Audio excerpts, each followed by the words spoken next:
Simon, il n'arrête pas de se blesser. Comment tu fais pour reprendre la course à pied quand tu t'es blessé? Clairement, je vais analyser leur Strava et j'analyse les semaines précédant leur blessure. Moi, je comprends des choses et je lui fais comprendre des choses en voyant sa courbe qui fait en dents de scie complètement. Déjà, je peux lui expliquer, commencer à lui donner mon discours de le corps, il a besoin de régularité, il a besoin de progressivité. Et si tu cours 40 km, puis 10 km, puis 50, puis 8, à un moment donné, il comprend plus rien et t'augmente tes probabilités de te blesser. Parce que peu importe qu'il ait mal à la hanche, qu'il ait une fracture de fatigue au 5e méta, qu'il ait une périostite ou un essuie-glace, la façon dont il bouge en général, ça va quand même me donner des infos. Faut pas attendre de faire 6 semaines de rééducation, de renforcement pour commencer à reprendre. S'il peut continuer à courir, il faut continuer. Et en effet, pour quelqu'un qui te dit en une demi-heure j'ai mal à la 15e minute, si tu lui fais faire du 5 fois 1 minute de course, 1 minute de marche au début, déjà il va pas s'adapter, il va pas progresser parce que c'est pas suffisant pour lui. Il va se faire chier clairement, tu vois, il va pas adhérer au truc, il va le faire une fois, deux fois, il va dire bon ça me saoule, après il va revenir la semaine d'après en disant bon j'ai fait 1 heure, j'ai pété un plomb, tu vois, et j'ai mal.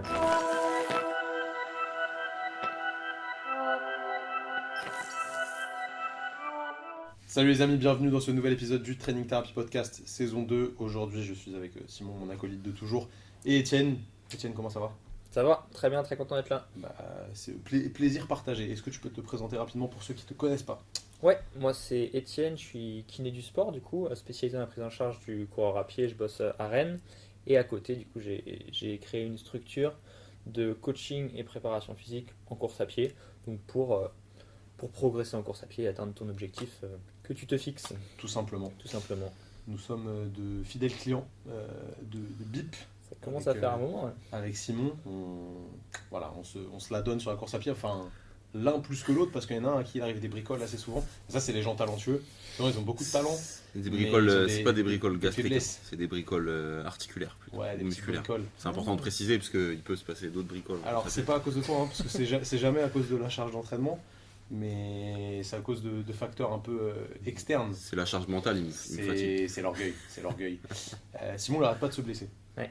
Comment tu fais pour reprendre la course à pied quand tu t'es blessé, que tu sois à un niveau vraiment très déconditionné? On peut prendre ce premier exemple, quelqu'un qui s'est arrêté pendant 3, 4, 5, 6 mois, ou alors quelqu'un qui n'a pas pu courir genre pendant 2-3 semaines et qui avait un volume d'entraînement conséquent. Si on peut distinguer un petit peu les deux, toi, comment tu ferais si jamais tu prends un client en charge et qu'il est blessé, qui veut reprendre la course à pied? Ouais.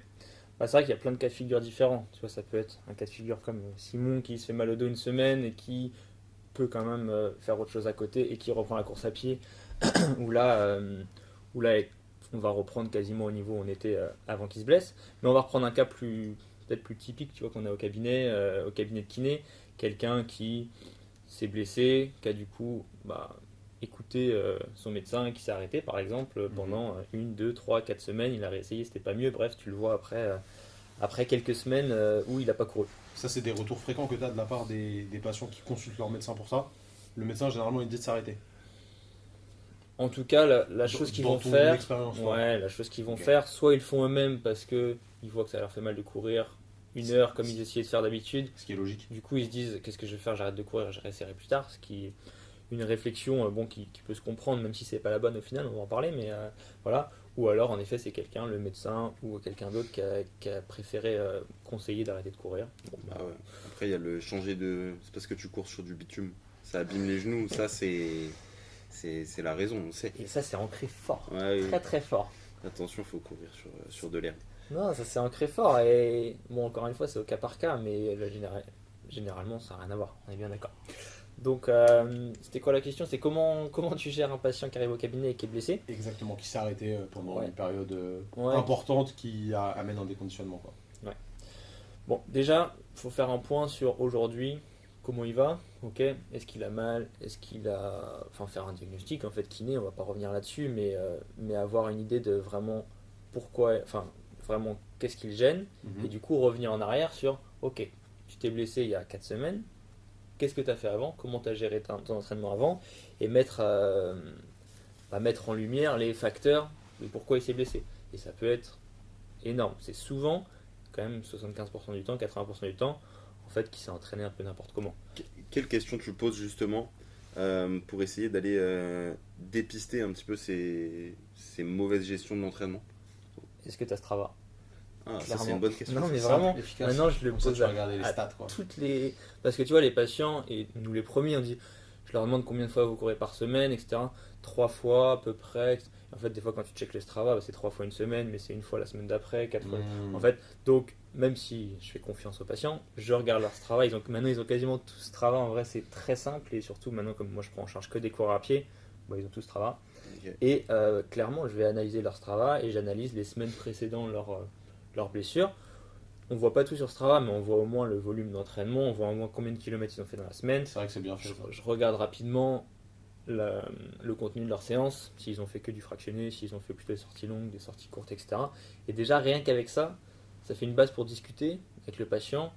Et moi, je comprends des choses et je lui fais comprendre des choses en voyant sa courbe qui fait en dents de scie complètement. Déjà, je peux lui expliquer, commencer à lui donner mon discours de le corps, il a besoin de régularité, il a besoin de progressivité. Et si tu cours 40 km, puis 10 km, puis 50, puis 8, bah, à un moment donné, il ne comprend plus rien et tu augmentes tes probabilités de te blesser. Souvent, avec les 3 quarts de mes patients, c'est déjà un des axes de travail et un des axes où on discute beaucoup. Ok. On discute beaucoup au début pour faire comprendre ça, parce qu'on sait que c'est comme ça que ça marche. Le corps, il a besoin de contraintes régulières.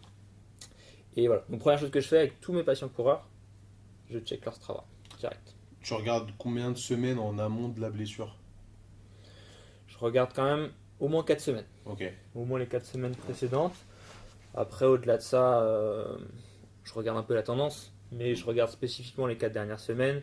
Et puis, je leur demande de me dire à quel moment. Tu vois, je reprends la date, ils m'ont dit bah, j'ai commencé à sentir le 12 mars. Je regarde un peu à ce moment-là. Souvent, ils réessayent derrière, donc tu vois la courbe qui descend petit à petit. Ou une semaine après, ça remonte parce qu'ils ont réessayé de courir. Ah bah là, j'ai réessayé, j'avais encore mal. Ok, ça permet de discuter déjà, et de mettre des dates, de voir un peu l'expérience du coureur, tout simplement, tu vois, de voir un peu où il en est dans la course à pied, ce qu'il comprend, enfin ce qu'il connaît Donc ça s'adresse surtout aux pathologies de mauvaise gestion de la charge. Ouais. Donc on peut parler de la bandelette, on peut parler de tendinopathie patellaire, tendinopathie d'Achille, etc. Quid des traumatos, genre un mec qui se fait une entorse, tu vois. Est-ce que pareil, tu regardes quand même le volume d'entraînement ou là tu le chantes complètement et tu te dis que c'est pas lié forcément à la charge? En fait, je regarde juste pour savoir à qui je m'adresse. Ok. Tu vois, quelqu'un qui. Ça me permet, en plus de ce qu'il me dit, de savoir un peu le profil du coureur, ce qu'il connaît sur la course à pied, s'il a l'habitude de s'entraîner beaucoup, pour savoir comment je vais lui parler en fait. Ok. Aussi. Et ouais, principalement, donc je le regarde chez tout le monde. Par contre, ce sera pas forcément. Mon discours sera pas orienté là-dessus parce que les blessures traumatiques, quelqu'un qui s'est fait une lombalgie aiguë par exemple. Je dis ça comme ça, tu vois, par exemple. C'est pas vraiment traumatique, mais enfin bref, on se T'as pas comprend. beaucoup de coureurs qui squattent J'ai pas 115 aussi. C'est vrai. C'était pas beaucoup, mais. C'est ton excuse Ça va. Pas ouf, t'aurais pas dû dire le point. Franchement, pas ouf. Pas ouf. Non, mais voilà, si on prend une entorse, c'est le truc classique chez un trailer. Il peut y avoir des facteurs de fatigue à prendre en compte. Et c'est sûr que s'il y a une trop grosse charge d'entraînement et que les capacités de récupération sont altérées, bah forcément tu prends plus de risques de te faire une entorse. Mais je vais vraiment aller sur le traumatique pour le coup, beaucoup Ok. plus rapidement sur du manuel, Mhm. rapidement sur du testing, rapidement sur après de la remise en charge classique, hein, mais mon discours il va moins s'orienter sur faut que le patient il comprenne absolument l'intérêt d'être régulier dans son entraînement. Ce sera pas le socle de ta prise en charge. Exactement. Ok. Donc tu analyses le Strava pour voir un petit peu le volume, la charge d'entraînement. Ensuite, qu'est-ce que tu fais? Ensuite, je vais aller voir un peu plus spécifiquement sa plainte, sa douleur. Chaque Tu vois, je regarde, pathologie, ouais. je regarde sur table, je fais mes testings s'il y a besoin, diagnostic différentiel, etc. pour savoir vraiment à quoi je m'adresse, enfin à quoi j'ai affaire. Ensuite, pour tous les coureurs, quasiment, j'ai une batterie de tests fonctionnelle, un peu pour savoir comment il bouge. Parce que peu importe qu'il ait mal à la hanche, qu'il ait une fracture de fatigue au 5e méta, qu'il ait une périostite ou un essuie-glace, la façon dont il bouge en général, ça va quand même me donner des infos que après je vais mettre en lien ou non, hein, tu vois, où je vais faire des tests par exemple de répétition de calf raise, donc de montée pointe de pied, pour voir un peu l'endurance des fléchisseurs de cheville, ok, des extenseurs de cheville d'ailleurs, bien vu, des mollets quoi, on va dire ça comme ça, les mollets. Je vais faire un test de la chaîne latérale avec par exemple un star plank, je vais faire un test de single leg squat pour voir un peu la stabilité en charge. Je regarde le pied, la hanche, le genou, le tronc, les bras, etc. Ça permet de me faire un peu une photographie du coureur.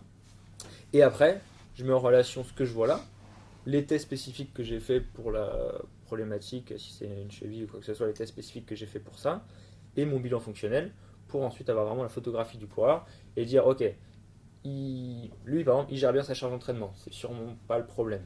J'ai discuté aussi un peu peut-être de sa récupération, son sommeil, son alimentation, c'est bien géré.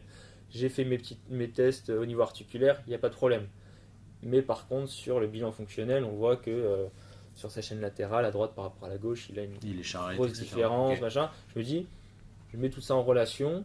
Pour moi, mon hypothèse, c'est là-dessus. Donc, en plus des conseils de reprise de course, je vais lui faire bosser ça spécifiquement. Au final, tu évalues un petit peu tout ce qui entoure la personne et tu exclus les trucs qui sont potentiellement peu probables d'être la cause de la problématique. Carrément. Ouais, c'est exactement ça. On n'est jamais sûr à 100% que C'est parce corps qu'il humain, n'arrive je pas peux- à faire je peux pas 20 être sûr. montées pointe de pied, c'est absolument à cause de ça qu'il a mal, qu'il a sa périostite. Non, mais par contre, il en fait 8 d'un côté, 14 de l'autre. Bon, d'accord, je le mets de. Tu vois. On sait que le fait de manquer de force au niveau des muscles amortisseurs, concrètement, c'est un facteur de risque de déclencher une périostite et c'est le traitement à suivre. Donc on peut quand même se dire assez logiquement que ça y contribue. Après, Bon, c'est peut-être pas la évidemment, cause, mais ça y contribue. T'as toujours le serpent qui se mord la queue dans le sens où quand t'as mal, tu produis moins de force aussi, l'œuf ou la poule, Oui. etc. Mais Bien ça sûr. paraît plus logique Bien sûr. d'avoir cette approche-là, évidemment. Ouais, quand tu vas sur une périostite, monter pointe de pied, normalement ça fait pas mal. Normalement. Ça fait C'est plutôt pas. le rebond, c'est plutôt le. Voilà, c'est ce genre de choses. Après, si tous ces tests-là me donnent pas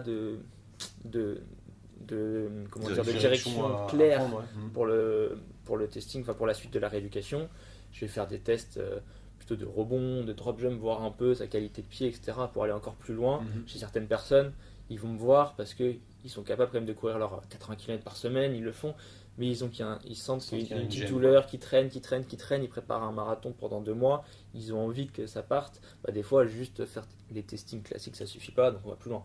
Après, voilà. Mais le but, vraiment, c'est d'avoir la photographie du coureur, Ok. ta globale, la charge d'entraînement, comment tu t'entraînes, comment tu récupères, comment tu bouges, et après spécifiquement De manière analytique, tu vas analytique tester. un peu plus. Et avec ça, tu réfléchis 5 minutes et tu mets après en place le traitement, l'axe de rééducation. Ok. Et puis souvent, en plus, les gens ils adhèrent au Ouais, bien passage, sûr. t'as discuté, tu leur as expliqué le truc. Donc, et, ouais. Tu fais ta rééducation ciblée sur la pathologie en question. Ouais. Imaginons, tu as une bandelette, tu fais ta rééducation ciblée sur la bandelette. Tu as une tendinopathie patellaire, tu fais carrément. ça, périostite pareil. Maintenant, les gens, ils ont envie de recourir. Mm. Tu vois, pour moi, c'est ça le cœur du sujet souvent. Ils ont envie de recourir. Et aujourd'hui, tout le monde utilise des protocoles tout faits de reprise de course, on va pas se mentir, avec alternance marche-course la plupart du temps. Et en fait, j'ai l'impression que c'est le même protocole pour tout le monde. Vas-y, tu vas faire 1 minute de course, 1 minute de marche, 1 minute de course, 1 minute de marche. Et en fait, peu importe ton niveau, les kinés ils te balancent ça. Alors, c'est déjà très très bien. Parce qu'en vrai, il y a quelques années, c'était ça va mieux, ok, tes tests fonctionnels ils sont bons, ok, bah, vas-y, va courir. Et du coup, c'était vraiment pas du tout progressif sur la reprise. Mais des fois, personnellement, c'est mon impression, les patients, soit c'est trop facile, la plupart du temps c'est trop facile. C'est rare que ce soit trop dur, ce genre de reprise, mais la plupart du temps c'est trop facile. Et du coup, ils sont pas forcément satisfaits et en vrai, ils vont pas vraiment suivre le truc. Et du coup, tu vas un peu perturber ta vraie reprise de course. Comment tu gères cette reprise, toi? C'est vrai que c'est un sujet important, que ces protocoles de reprise tout fait, souvent, comme tu dis, c'est trop long, c'est trop. Pour certains, c'est parfait. Mais au final, si tu prends toujours la même pour tout le monde, bah, c'est comme pour tout ce qu'on fait en kiné en général. Si tu fais toujours la même chose à tout le monde, ça va marcher dans l'ensemble un peu, mais ça suffit pas. Donc déjà, dans ce que le patient il t'a dit avant, souvent les gens, soit ils continuent un peu à courir, soit ils ont essayé il n'y a pas longtemps. Et en fait, dans ce qu'ils te disent, tout simplement, ils vont dire, tac, j'ai couru une demi-heure, au bout de 15 minutes, j'ai commencé à avoir mal. Bah déjà, ça, tu dois le noter, ça doit te faire tilt dans ton bilan, tu le C'est-à-dire reprendras que plus tard. Pendant 15 minutes, la personne elle tolère 15 minutes déjà. Voilà, et elle me dit, pendant 15 minutes c'était ok, et au bout de la 15e, j'ai commencé à sentir, c'était de pire en pire, et à 30 minutes, je me suis arrêté marcher parce que je pouvais plus. Ça, tu le notes, tu vois, et au moment où tu fais tout ton bilan, ton machin, et au moment où tu parles de cette reprise de course, qui intervient le plus vite possible, hein, ça clairement, faut pas attendre de faire 6 semaines de rééducation, de renforcement pour commencer à reprendre. S'il peut continuer à courir, il faut continuer. Et ça, justement, s'il t'a dit ça, souvent les patients ils vont te dire quelque chose comme ça, j'ai mal à partir de temps, bah justement, tu prends cette durée-là, t'enlèves peut-être un tout petit peu, t'enlèves 10%, tu vois, Comme tu ça, dis, tu prends pas de risque. Ouais. allez, tu fais 12 minutes, et par exemple, vu qu'ils sont un peu frustrés de faire que 12 minutes, bah, tous les exercices que tu as mis en place avant, qui durent un quart d'heure, tu dis, bah, justement, tu auras d'avenir de sport, tu fais tes exos qu'on a vus ensemble, tu vas courir tes 12 minutes, et c'est notre premier test, ok. Et en effet, pour quelqu'un qui te dit, en une demi-heure, j'ai mal à la 15e minute, si tu lui fais faire du 5 fois 1 minute de course, 1 minute de marche au début, c'est très très loin. Déjà, il va pas s'adapter, il va pas progresser, parce que c'est pas suffisant pour lui. Il va se faire chier, clairement, tu vois, il va pas adhérer au truc, il va le faire une fois, deux fois, il va dire bon ça me saoule, après il va revenir la semaine d'après en disant bon j'ai fait 1 heure, j'ai pété un plomb, tu vois, et j'ai mal. Pour moi, ça, c'est des protocoles de sédentaire, en fait. En vrai. Un sportif qui aime la compétition, qui a l'habitude de courir, franchement, tu lui montres ça, tu perds en légitimité, je pense. Parce qu'en vrai, ça- Moi, en vrai, pas moi, je assez l'ai long. fait quand j'ai repris la course à pied. Franchement, c'est trop pénible. Du Ouais, coup, mais je tu me courais suis pas. pas blessé. Je courais pas du tout. En vrai, je Donc, l'ai t'avais fait. jamais couru. J'avais pas couru depuis 2 ans. Non, mais T'avais jamais couru. J'avais j'avais jamais jamais vraiment couru. Non, mais j'ai J'ai repris 4 vraiment par ça. km Non, mais tous les mercredis au judo. je voulais tester, tu vois. Tester ce qu'allaient faire les patients. En vrai, c'est extrêmement chiant. Ah bah oui. Franchement, c'est relou de ouf. Mais je l'ai fait en entier, tu vois. Et au final, quoi qu'il arrive, vu que c'est très cadré, très mathématique, c'est sûr que si tu fais pas le con, normalement, il va rien t'arriver. Non, mais Mais c'est surtout que pénible. si tu de suis le fou. truc, t'en as pour, je sais pas, 8 semaines, 12 semaines, Ouais, c'est 3 mois, quasi. pour arriver à courir 30 minutes. Moi, c'était un Ouais, petit peu franchement, accéléré. Du coup, c'était 40 minutes au bout de Ouais. 3 mois. Non, mais même, Mm. c'est Ouais. ridicule.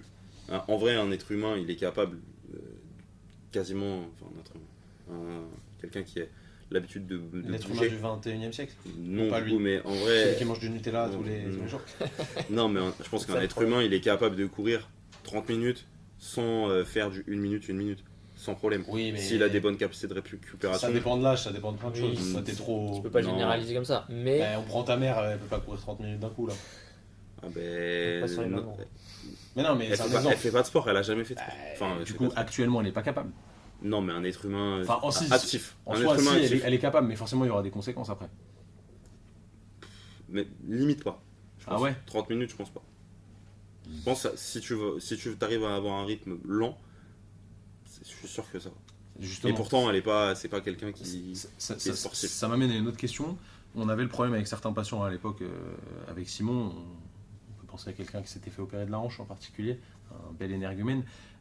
Généralement, quand tu leur fais du fractionné comme ça, tu leur dis 2 minutes de course, 1 minute de marche, ou 5 minutes de course, 1 minute de marche. En fait, vu qu'ils le voient en mode fractionné, ils vont se tartiner sur la course. Et ils vont pas respecter une allure d'endurance fondamentale, une zone 2, tu vois.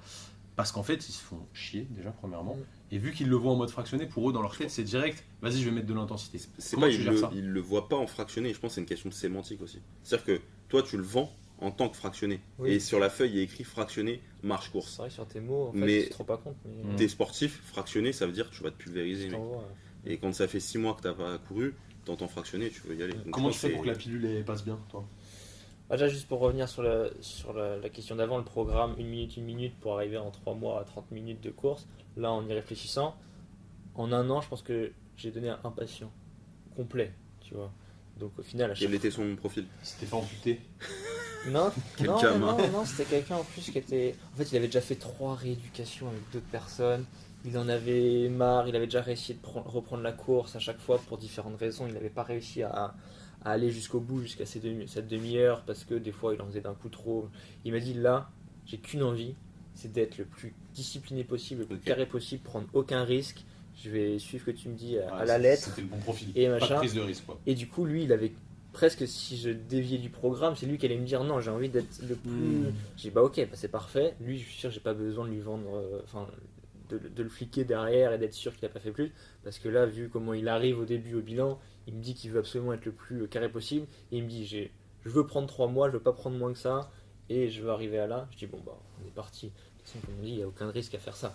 Donc, Ça, c'est j'ai sûr. dit, et voilà. Et au final, même quand j'y pense, la fin du programme, on l'a un peu Accéléré. accéléré parce que là à la fin il courait, il disait bon voilà je suis prêt c'est bon. Donc au final le dernier mois on l'a chanté. Mais bref, et du coup les gens, c'est vrai qu'il faut leur vendre.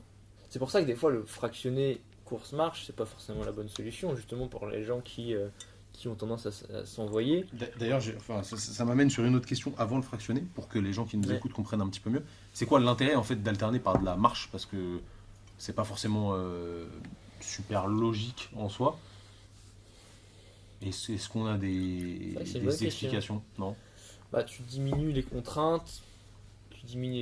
Et puis ça te permet aussi de faire le point, toi, chaque minute. Si tu t'arrêtes toutes les minutes, sur ok, est-ce que j'ai eu mal? Ok. Des fois, tu leur donnes le programme de fractionner en disant si tu as une douleur au-dessus de 3 sur 10, tu t'arrêtes, etc.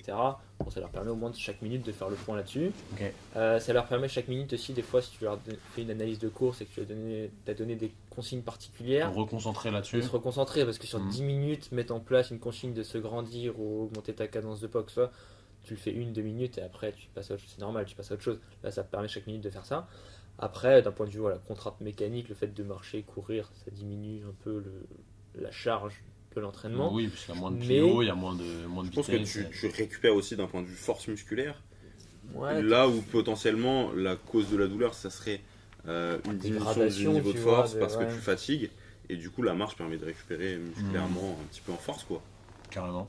Mais c'est vrai que ça a été tellement popularisé qu'on le fait sans même y réfléchir. Mais je pense des fois du continu. Pour le problématique de fractionner, tu viens de me poser la question juste avant, bah, au moins tu n'as plus cette problématique-là. Des fois, il faut peut-être mieux courir 10 minutes plutôt que faire 10 fois une chez certaines personnes. Parce que tu sens que les 10 fois une, ils vont s'arrêter au début et après ils en auront marre de s'arrêter. Ou alors ils vont s'envoyer du coup sur les... Tu sens que la consigne, elle est pas... Pas respectée. Tu vois, Ouais. ça leur parle pas. Mm. T'en as pour qui ça leur parle, ils disent ouais, ça me rassure de marcher un peu, machin. T'en as pour qui tu sens que ça les fait chier. Dans ce cas-là, peut-être essayer une fois ou deux, mais après, il faut vite repartir sur du continu.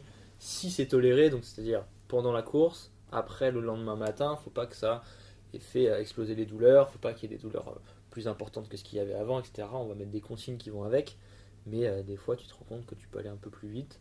Après, c'est aussi Au ressenti. ce qu'ils t'ont dit au bilan, Ah, bien sûr. ça fait combien de temps que t'as pas couru, s'il a pas couru mais au final il a joué au foot et tout, tu vois, c'est à prendre en compte aussi, c'est complètement différent. Peut-être que c'est une douleur où il a pas mal sur certaines activités, mais tu sens qu'il est pas resté dans son canapé depuis 3 semaines, tu vois, il a continué, il a été à la salle, il a fait des trucs, il a vu sur YouTube qu'il fallait faire un peu de rebond quand même, il a fait un peu de corde à sauter, tu vois, c'est tout à prendre en compte. Donc tu peux pas donner une recette, lui donne-lui 10 minutes, lui donne-lui Non, t'adaptes à 5 chaque fois fois. une. Bah, c'est du raisonnement clinique. C'est du raisonnement clinique et après, à force de.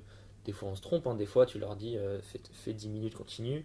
Bah, il s'est arrêté à 8 minutes parce qu'il avait mal, mais tu lui avais donné la consigne avant en disant si tu as commencé à avoir mal, tu t'arrêtes, donc t'as pas fait non plus de bêtises, tu vois, en disant 10 Oui, et minutes. puis tu vas pas le Puis faire tu réadaptes. flamber de fou. Dans tous les cas, voilà, Normalement, si tu l'as bien éduqué. Exactement. Comment justement tu arrives à faire passer la pilule de la basse intensité chez des coureurs qui, en réalité, la plupart du temps, faut quand même être réaliste. Nous, on est entouré d'athlètes qui s'intéressent aux sciences du sport, donc qui comprennent l'intérêt de la basse intensité, de la vraie basse intensité, la vraie. La plupart des coureurs, c'est pas le cas. Tu vois, ils sortent à chaque sortie, ils vont soit être en zone 3, 4, 5, 6, mais jamais en dessous. Comment tu arrives à leur faire comprendre qu'il faut se mettre à basse intensité pour pouvoir justement optimiser cette récupération et ta rééducation tout simplement? Bah, déjà, j'essaie de comprendre comment ils s'entraînent, comment ils ont l'habitude de le faire. Et est-ce que vraiment courir un peu plus vite, ça va être délétère pour les symptômes? Au final, des fois, je me rends compte que il y a des gens, ils ont, je sais pas, une périostite et quand je cours vite, j'ai moins mal. Ok, Bah, vas-y, cours vite en fait. effectivement. Ou essuie-glace, on sait que ça peut être corrélé avec l'intensité, mais justement, à basse intensité, il y a plus de douleur, et à haute intensité, il y a moins de douleur. Mhm. Donc des fois, je vais pas me battre là-dessus, je vais dire, vas-y, fais-toi plaisir, voire même accélère un peu. Ok. Ça peut être le cas. C'est rare, mais ça. Ça peut être le cas. Donc faut pas absolument toujours se dire cours le plus lentement possible, etc. Ok. Par contre, pour d'autres, en effet, il faut que ce soit. Enfin, une des problématiques principales que j'ai vues sur leur Strava ou autre, c'est qu'ils courent trop vite, tout le temps trop vite. Ils sont toujours fatigués, c'est pas C'est pas ouf. pas intéressant C'est pas pour eux. Du coup, il faut leur faire comprendre de courir plus doucement. Soit tu arrives par ton discours, par tout ce que tu as dit, toutes les explications de la charge mécanique en disant plus tu cours vite, plus l'intensité est haute, plus la charge est élevée sur ton tendon d'Achille, sur tout ça, et le côté un peu scientifique qu'ils comprennent et ça suffit. Soit des fois c'est des arguments un peu d'autorité, tu vois aussi, où tu dis bah même le champion de France du 10 km, ses footing à basse intensité, il est fait plus lentement que toi, est-ce qu'il n'y a pas un problème? Hmm. Tu vois, des c'est fois bien c'est des comme trucs exemple, comme ça. Non mais c'est vrai. Ah, ça, mais Bon, pour le coup, c'est pas champion de France du 10 km. Mais tu vois, même des fois, je me prends en exemple, tu vois, où je dis, bah, Bah, t'es champion de France du 10 km, non? Ouais, faut que je l'avoue. Faut que je l'avoue, c'est vrai. Je suis, 10 minutes, il n'y a pas grand chose.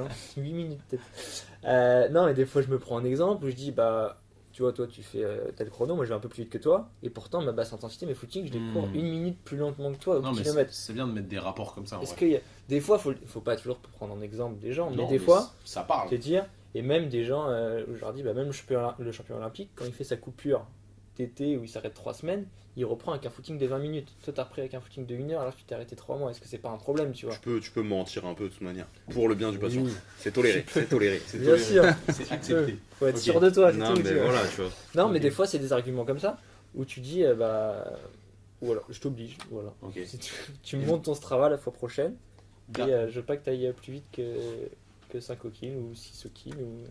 Dernière question là-dessus, justement, imaginons que ton patient, ça y est, t'as réussi à lui faire 40 minutes continues ou 1 heure continue sans douleur. Comment tu fais pour recalibrer l'intensité? Parce qu'au final, dans la plupart des formations sur la course à pied, on voit comment faire en sorte que la personne court 40 minutes, 1 heure, Vraiment. mais on voit pas comment reprendre l'intensité qui peut être problématique aussi. Parce que parfois, au final, les douleurs, elles s'expriment que à haute vitesse et du coup, il va falloir aller le chercher. Mais ça aussi, je pense que ça se calibre intelligemment. Comment tu fais? Carrément. Déjà, dans la plupart du temps, je demande à qui est 45 minutes à basse intensité de valider Ok. avant de reprendre du fractionné, etc. Aussi, voir qu'est-ce que ça veut dire fractionner pour lui. Il y a des gens, ils font toute l'année 6 x 30-30 ou 2 fois 6 x 30-30, il faut juste les ramener jusqu'à là. Donc voilà, je leur fais un programme là-dessus. Ou alors, est-ce qu'ils reprennent en club avec des gros entraînements. Et ce que je propose, c'est souvent donc aller jusqu'à 45 minutes en continu, après rediminuer un peu le volume, 30 minutes, mais réintégrer plutôt des lignes, tu vois, des 15 secondes, 20 secondes à plus haute intensité, mais très peu, tu vois, j'en fais 6. Comment est-ce que tu as réagi derrière? Est-ce que c'est ok? Et je fais ça 2-3 fois. Et ensuite, en fait, c'est pareil, c'est progressivement, tu remets de l'intensité, tu regardes jusqu'à quelle intensité ils doivent aller, eux, dans leur entraînement, et tu remets cette intensité d'abord à bas volume, et ensuite à plus haut volume. Ok, donc quantification de Ouais. la charge, quoi. Ouais, exactement, mais c'est vrai que, en effet, si une fois qu'il a couru 30 minutes en continu, tu lui dis, bah c'est bon, tu peux reprendre comme avant, bah déjà, il faut savoir ce que c'est comme avant pour lui, parce qu'il peut s'envoyer Ça, énormément et revenir dès le lendemain, tu vois.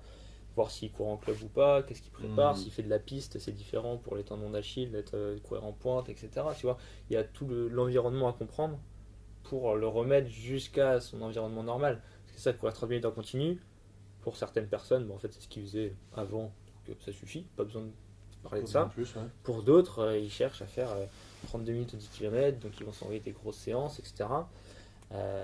Et du coup, il faut les amener, il faut absolument parler de cette phase après le continu, après le footing en continu, parce que si tu leur dis juste, vas-y, c'est reparti, entraîne-toi comme avant, c'est comme avant quand on disait, t'as plus mal, bah tu peux recourir, tu vois. C'est la même consigne qui est juste décalée dans le temps, mais c'est la même consigne, donc il faut absolument en discuter. C'est le retour à la performance, entre guillemets. Ouais. Je pense qu'on peut aussi associer, en fait, pendant cette phase-là aussi, tout le travail pliométrique en dehors de la course, en dehors des sorties ou de la reprise de course, pour anticiper l'intensité qu'on va mettre aussi sur du fractionné après, l'augmentation de la vitesse, préparer les muscles à ça. Je pense que ça peut être pertinent.